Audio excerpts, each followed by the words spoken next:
3J. Udah. Halo, selamat malam semuanya. Perkenalkan, nama saya Luis dari Putra Tambunan dan teman saya. Minta atau Ginting. Dan di sini kami akan mempresentasikan hasil diskusi kami yang berjudul Hidup Berdamai dengan Corona. Oke, penjelasan yang pertama bakal dijelaskan oleh rekan saya, Ginta Ginting. Mari sekarang semua memakai masker di luar rumah.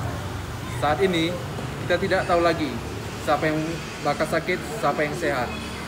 Yang terinfeksi bisa tidak menunjukkan gejala, bahkan tidak sadar terinfeksi. Langkah terbaik adalah melindungi diri kita sendiri, keluarga, dan orang lain dari risiko terinfeksi wabah COVID-19 dengan menggunakan masker setiap keluar rumah. Pakai masker kain. Yuk pakai masker kain saja agar tenaga medis lebih mudah mendapatkan masker N95 dan masker medis sekali pakai. Dan cari masker dari kain perca atau sisa berlapis 2 kain plus 1 lapis tisu. Dan pakai masker hingga menutupi hidung dan dagu. Contohnya begini. Ketika melepas masker kain, jangan sentuh wajah sebelum mencuci tangan dengan air sabun atau hand sanitizer. Dan selanjutnya cuci masker kain dengan deterjen. Baik, selanjutnya alasan penting kita memakai masker. Alasan ini yang pertama adalah menghindari paparan polusi udara. Polusi udara itu berasal dari banyak macam, misalnya dari pabrik, rokok. Yang ketiga adalah kendaraan bermotor dan juga debu. Paparan polusi ini dapat mempengaruhi kinerja paru-paru kita serta meningkatkan risiko terserangnya penyakit pernapasan sepertinya kayak asma, PPOK, penyakit jantung, dan kelahiran prematur.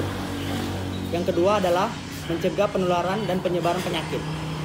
Menurut sejumlah penelitian yang dilakukan oleh pemerintah Kota Medan, masker mulut dapat membantu mencegah Anda menurunkan atau tertular berbagai macam penyakit seperti flu, batuk, ispa, dan sindrom pernapasan akut. Dan yang terutama untuk menghindari virus corona yang lagi marak-maraknya di tahun ini.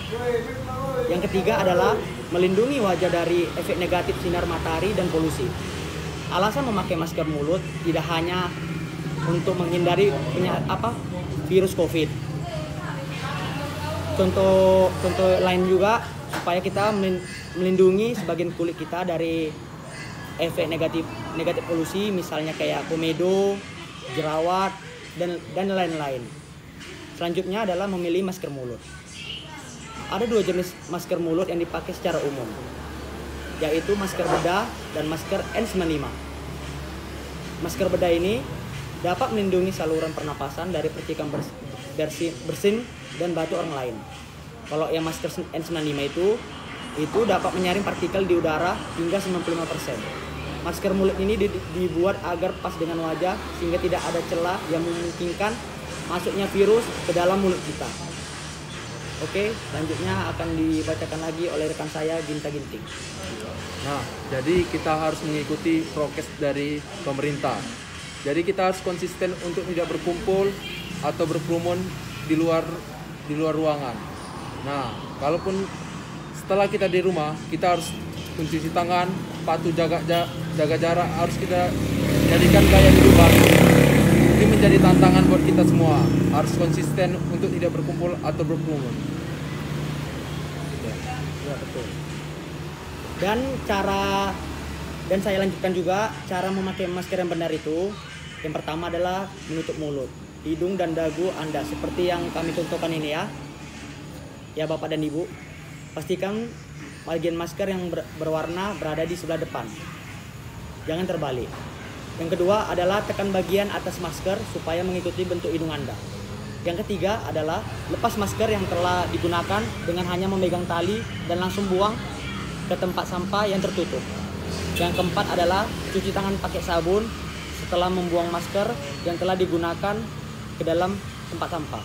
Dan yang terakhir adalah Ganti masker Anda secara rutin apabila kotor, baik dalam keadaan basah. Oke, slogan kami adalah 2B. Yang B pertama itu adalah biasakan hidup sehat, dan yang kedua adalah biasakan memakai masker di luar rumah. oke, baik, sekian kampanye kami. Mohon maaf jika ada kesalahan dalam tutur kata ataupun gestur tubuh kami yang kurang mengenakan. Kami ucapkan terima kasih. Biasakan hidup sehat.